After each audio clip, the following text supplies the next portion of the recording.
before I was a storyteller, or before I realized I was really a storyteller, I was a healthcare consultant, and I did a lot of things for community health centers and governmental agencies and stuff. And I had just finished an assignment in downtown Washington on the 22nd of December. And it had gone well. I'd helped people work out a strategic plan on a fairly complicated issue, and it was going to have to continue, so there was more work coming in the new year. But right then, I had my little roller bag, and I was headed out of town, and I was coming home for Christmas. And I walked down the street to the Metro Center, and I got in, and I took the yellow line on the Metro, which eventually goes, without switching a train, right to National Airport. Mm-hmm. And I'd had all this pressure of the meeting and talking and stuff, and I got on that train, and I just sat down, and I sighed, and I stretched out my legs a little, and I shut my eyes, and I began to dream of home for Christmas. And all of a sudden I heard, "Nice socks." And I looked up, and there was a rather handsome guy in a camel hair top coat and a three-piece suit. And I said, well, thank you. Those are my Merry Christmoose socks. And it had Bullwinkle a moose and, antlers with lights on it. And I said, my sister gave them to me for Christmas a couple years ago. I try to wear them every year at this time. And I'm just sitting here humming Christmas carols under my breath because I'm going home for Christmas. You mean like this? The first Noel, the angels did say, was to certain poor shepherds in fields where they lay, in fields where they lay keeping their sheep, on a cold winter's night that was so deep. Noel, Noel, Noel, Noel, born is the King of Israel. Well, me, being a little shy and retiring, I had sung along with my friend, my new friend, and I'd also started to conduct, just like I did for you. And I looked and smiled at people, and there's something about singing a Christmas carol. You can't sing it by yourself. People join in. And not only did the people immediately around us join in, but the whole car was singing that song at the end of it. It was just delightful.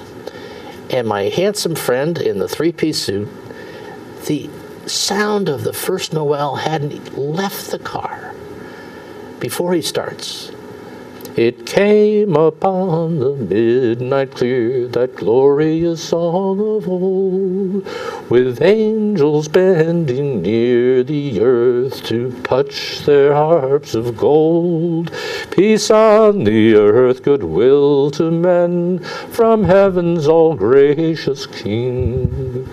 The world in solemn splendor lay, to hear the angels sing.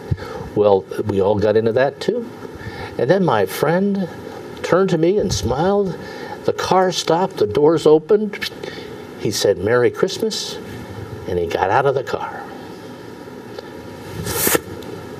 I turned back, I looked at the people in the car, and they looked at me like, okay, do something. So I thought for a minute, and I said, well, I could sing maybe, but, I'm more of a storyteller. So I have a little short story for you. Joseph and Mary were going down to Bethlehem, don't you know? And they're on this, Mary's riding the donkey, and it's dusty, and she's tired, and Joseph is leading the donkey, and he's tired and dusty, and the donkey's tired and dusty. And she says to Joseph, she says, Joseph, Joseph, tell me one more time, why are we going all the way to Bethlehem to have this baby?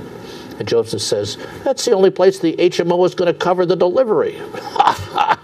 Oh, well, actually, some of the people did laugh in the car. Now, all this time, when this had been all going on, there was one guy right across from me who just sat there. And he was kind of maybe not aware of it. or maybe he was just mad. I don't know. But right after that half laughter, he looks at me and said, "What was that stop?" And I said, "Well, I think that was Pentagon City." "Oh, I wanted to get off at Pentagon City." Well, I'm sorry, you can just get off and get back. "Oh, you and your songs and your jokes. Why, oh, you just made me miss my stop." And he was bustling and fussing, and everybody, he kind of killed the atmosphere, to be quite honest. And the car stops, and it's Crystal City, so he can get off and just take one quick stop back. And as he turns at the door, he looks around, breaks into a smile, and says, "Oh, and by the way, Merry Christmas." So we said, "Merry Christmas." And the bubble up had even touched the angry man on the metro. Now, right after that stop, the train comes out of underground and pops up, and there's the airport. So I was just excited that he had kind of cheered himself up. So I started dashing through the snow in a one-horse open sleigh, o'er the fields we go, laughing all the way.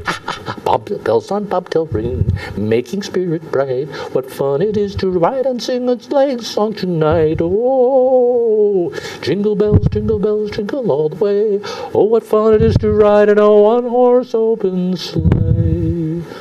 Well, everybody joined in with really great enthusiasm, and we pulled into the national airport stop, and I got my little wheelie bag, and I turned and I said, "Merry Christmas," and a couple people went, "Merry Christmas," and they started, and I got out, I said, "What was that all about?" I mean, I was the choral director of the Yellow Line here for 10 minutes, and I don't get but a little, but as I was watching the train go, I noticed that a guy 2 seats up from me was going, and I heard, "Oh, come, all ye faithful, joyful and triumphant, come." And that sound, that Christmas carol, was soon out of my active hearing, but still in my heart. You see, when the community gets going, it can continue on its own. You can get new leaders. The story can carry on and continue on the way while you, as early vocalists, might go on to other matters of heart. And so I turned with my wheelie bag, got my boarding pass, got on the plane, and went home for Christmas.